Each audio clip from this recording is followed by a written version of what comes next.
2026 বিশ্বকাপ সামনে রেখে এক প্রতিকূল সময়ের মধ্য দিয়ে যাচ্ছে ইরান ফুটবল দল।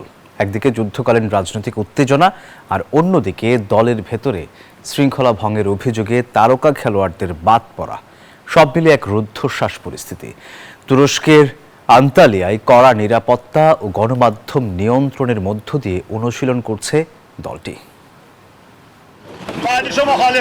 তুরস্কের ভূমধ্যসাগরীয় শহর আনাতালিয়ার বেলেকে এখন ইরানি ফুটবলারদের ব্যস্ততা। তবে এই ব্যস্ততা যতটা না খেলার, তার চেয়ে বেশি যেন নিজেদের আড়াল করার। আসন্ন বিশ্বকাপের আগে নাইজেরিয়া ও কোস্টারিকার বিপক্ষে দুটি প্রীতি ম্যাচের প্রস্তুতি নিতে দক্ষিণ তুরস্কে ঘাঁটি গেড়েছে ইরান। কিন্তু কঠোর বিধিনিষেধের কারণে সংবাদ মাধ্যমের প্রবেশাধিকার সেখানে একেবারেই সীমিত।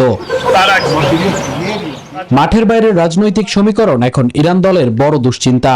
ইসরায়েল ও যুক্তরাষ্ট্রের সাথে চলমান যুদ্ধ পরিস্থিতির প্রভাব পড়েছে ফুটবলারদের নিরাপত্তাতেও। এমনকি নিরাপত্তা শঙ্কায় বিশ্বকাপের ম্যাচগুলো যুক্তরাষ্ট্র থেকে মেক্সিকোতে সরিয়ে নেয়ার বিষয়ে ফিফার সাথে আলোচনা করছে ইরান ফুটবল ফেডারেশন। জর্ডানে নির্ধারিত ম্যাচগুলো সরিয়ে আনা হয়েছে তুরস্কের নিরাপদ আশ্রয়ে।